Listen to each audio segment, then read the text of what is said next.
Bidan muda sudah berani buka praktek mandiri, sudah menerbitkan 2 buku. Wow, Masya Allah. Mau tahu kisahnya? Tonton video ini dan jangan lupa dukung kami dengan subscribe.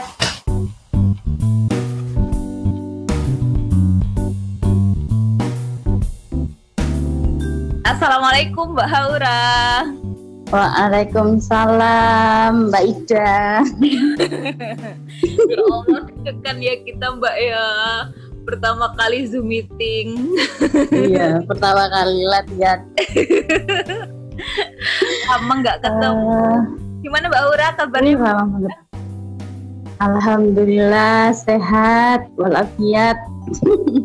Ida ya apa kabarnya? Alhamdulillah sehat bahagia. Alhamdulillah. Oke, jadi teman-teman, ini itu Mbak Haura, senior kebidananku.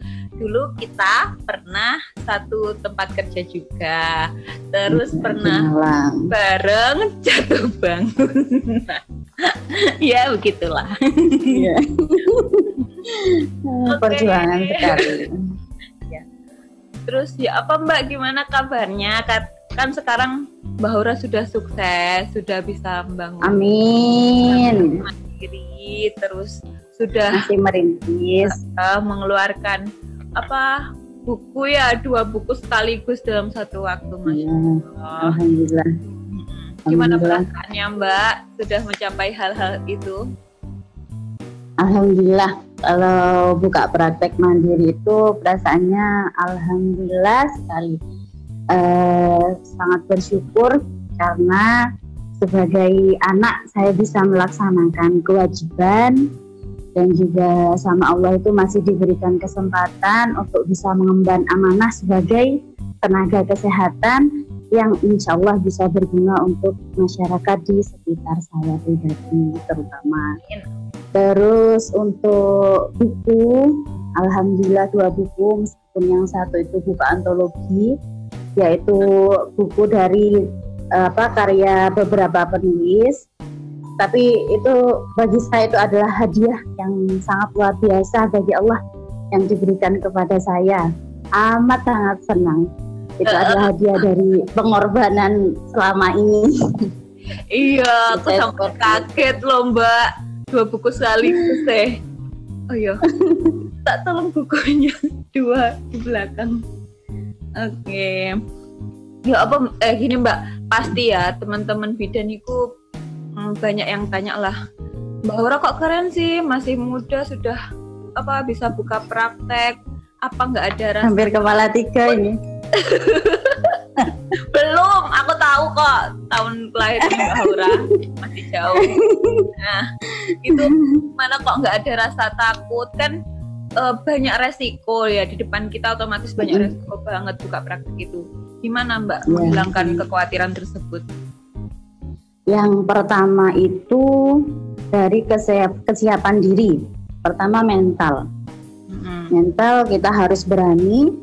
Terus yang kedua itu apa? Ilmu. Kalau kita mentalnya berani tapi kita nggak punya ilmu, nanti kita mengaplikasikan apa yang kita tahu otomatis secara sembarangan, secara sembrono. Kalau kita sudah tahu ilmunya, mental kita sudah siap, insya Allah kita tinggal mengaplikasikannya ke masyarakat. Terlepas itu nanti masyarakat puas atau tidak dengan kinerja kita, kan mereka yang bisa merasakan. Kalaupun mereka tidak puas misalkan dengan pelayanan kita, ya kita perbaiki lagi. Jangan baper, jadi tenaga kesehatan itu jangan baper. Misalkan ada yang marah, anak saya sakit, diobati gini kok enggak sembuh.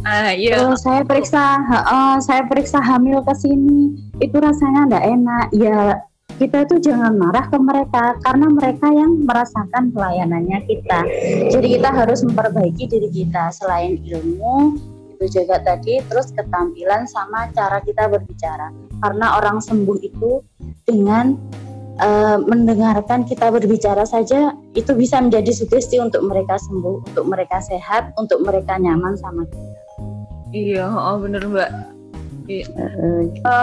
Terus ya Mbak, pelanggan pertama Sampean itu siapa orangnya yang ketika itu istilahnya kan percaya ke sampean berobat itu siapa yang pertama datang?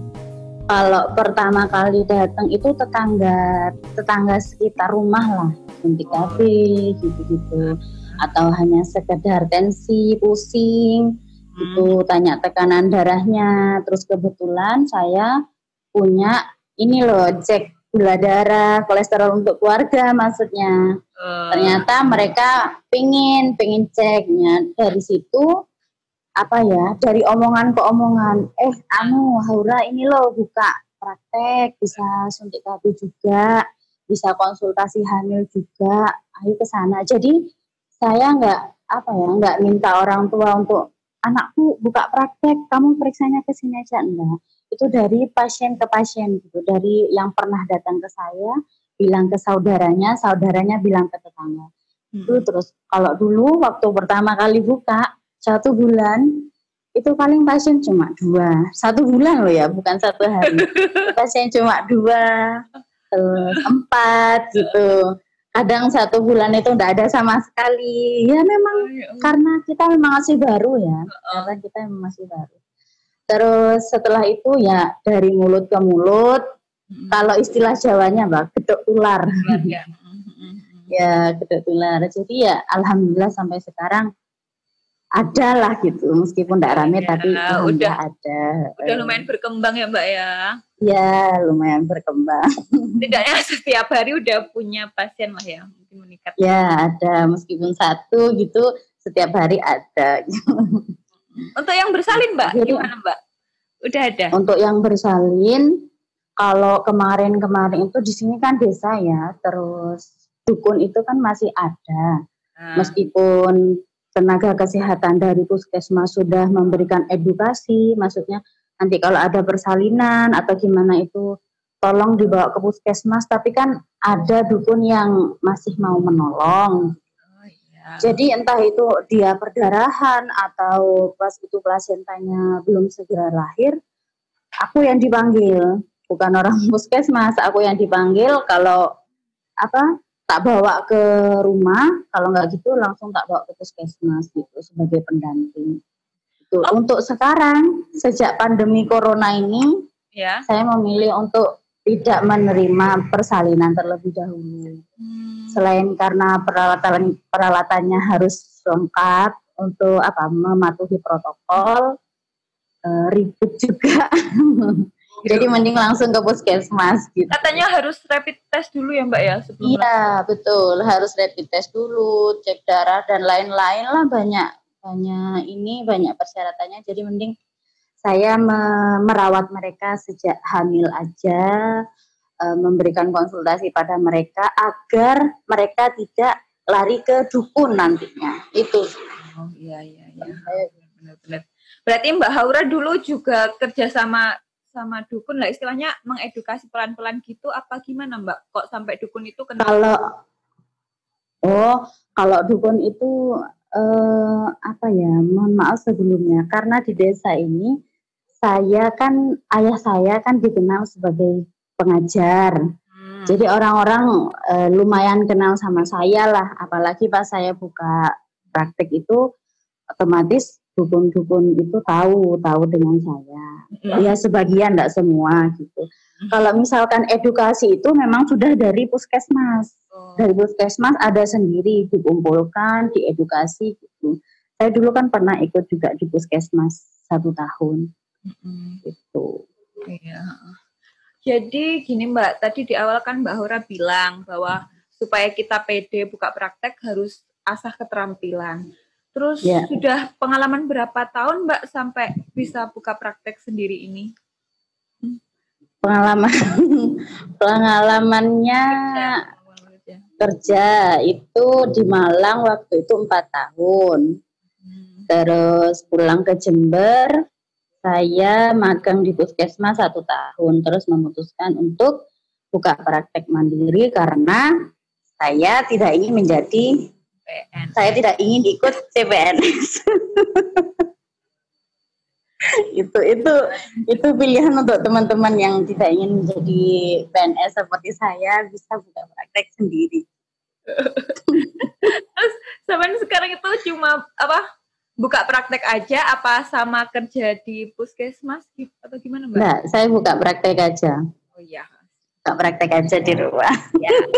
Enjoy. Makanya saya kalau misalkan saya buka praktek sambil saya bekerja di puskesmas, otomatis saya tidak punya waktu untuk meluangkan sedikit menggapai cita-cita yang saya inginkan. Nah, itu tujuan saya utama sih. Itu yang nanti kita bahas. Itu tujuan utama, iya.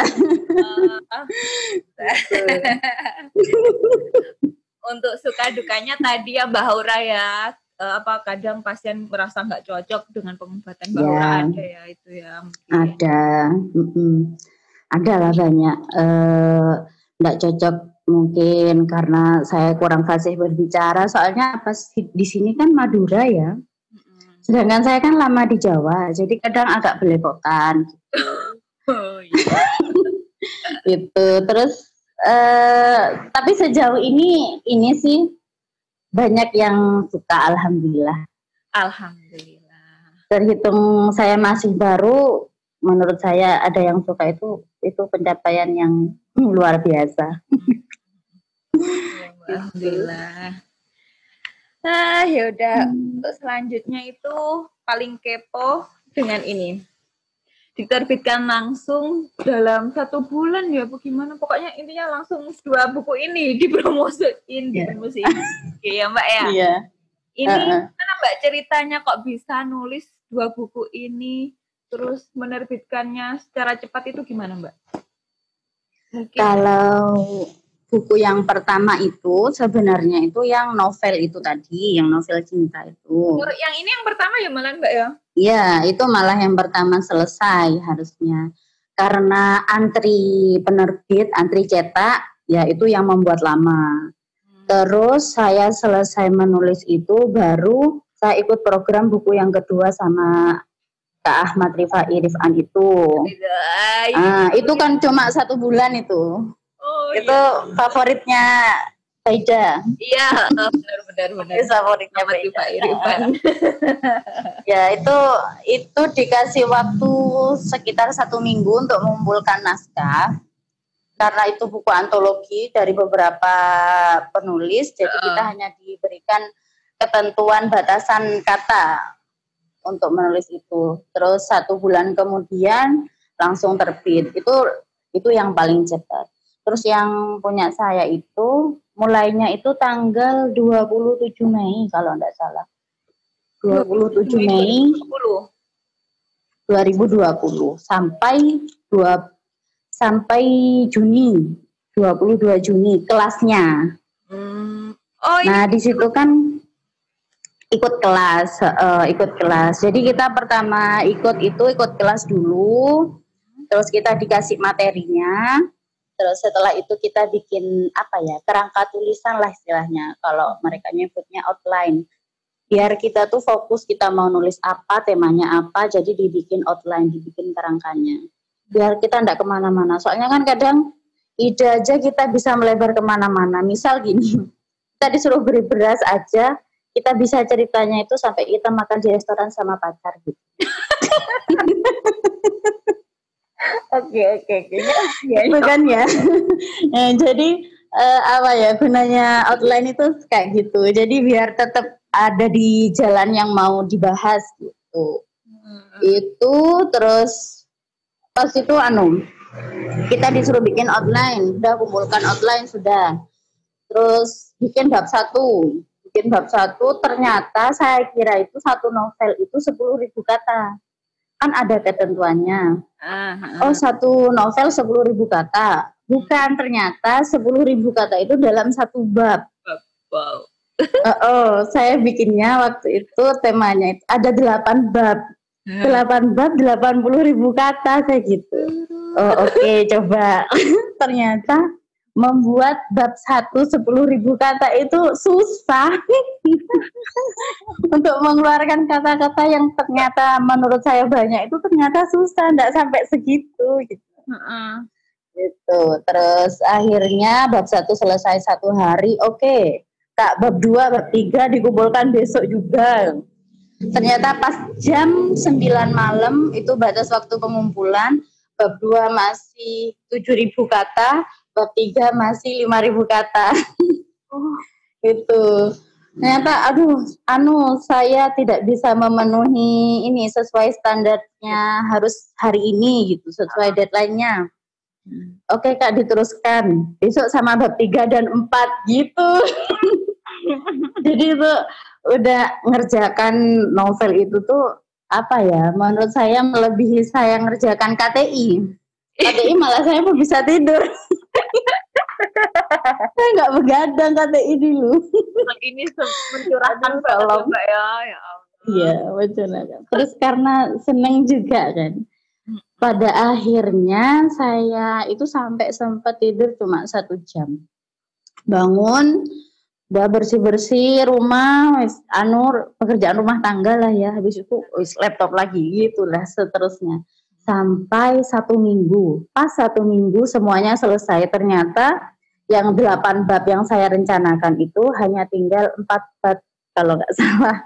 Karena dalam satu babnya itu sudah mengandung dari 3 bab yang saya akan bahas gitu. Untuk mendapatkan 10.000 kata itu nggak sampai. Gitu. Alhamdulillah 1 minggu selesai ya, udah itu terus revisi. Habis itu nunggu antrian cetak. Itu yang lama sih. Terus ini itu beberapa bulan. Mbak Haura dapat apa ya, grup intinya pemantauan itu dari mana Mbak? Dari Instagram. Itulah jalan Allah ya. Kalau memang kita ditakdirkan untuk bisa melakukan sesuatu, pasti itu Allah akan memberikan sesuatu itu entah dari mana jalannya. Sebelumnya saya tidak pernah nyari-nyari tentang seperti itu. Hanya scrolling Instagram, kok pas nemu itu terus menarik perhatian. Aku bukalah IG-nya Ruang Karya. Aku baca-baca, ternyata pas di situ ada program Ruang Karya, program penulisan gitu. Kita bisa menerbitkan buku sendiri, entah apapun yang ingin kita tulis gitu. Ikut kelas penulisan dulu. Tanpa pikir panjang sih waktu itu, langsung aja daftar. Gitu. Terus sudah. Kayak biaya Mbak ya tentunya. Pakai biaya pendaftaran itu pakai. Terus sama biaya cetak untuk sampai selesai itu juga pakai sekitar berapa? 250 kalau nggak salah. Gitu. Ya. Tanpa pikir panjang sih itu kayak ya udahlah aku ikut gitu. Terus transfer gitu. Biasanya kan aduh segini gitu kan ya. Terus percaya enggak ya penerbitnya terpercaya enggak ya enggak ya gitu. Tuh saya enggak mencari tahu itu. Saya pengen gitu. Mungkin itu yang dinamakan jodoh kali ya. Ya mungkin itu Mbak. Jadi kan jodoh kayak gitu ya. yang kita cari kemana-mana, yang kita perjuangkan, kadang nggak jadi ya kan. Yang baru pertama kali ketemu, ayo kita nikah, yuk. Ya, ya begitu. Jadi yang betul seperti itu. Keren nih Mbak bukunya. Aku sehari langsung habis loh ini. Saking beneran itu sudah baca emang. Ini saking penasaran Allah. Dan aku ngerti ini kebanyakan di sini pengalaman di sini dari Mbak.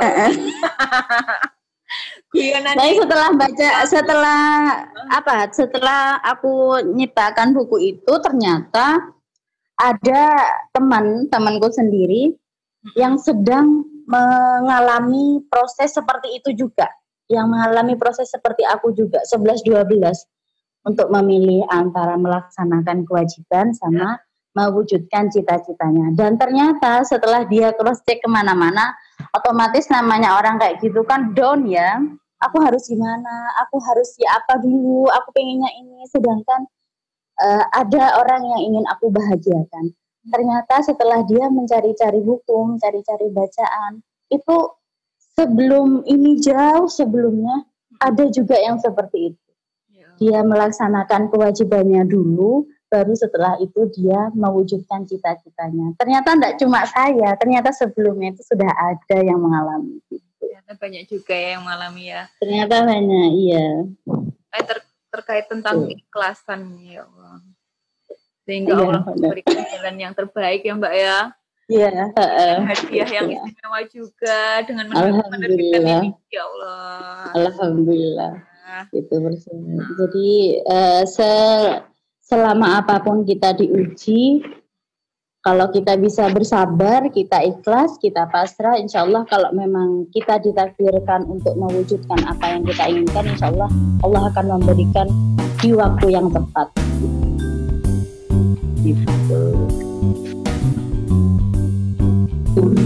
Lulusan bidan, kamu nggak sekolah, kamu cuma jualan online baju.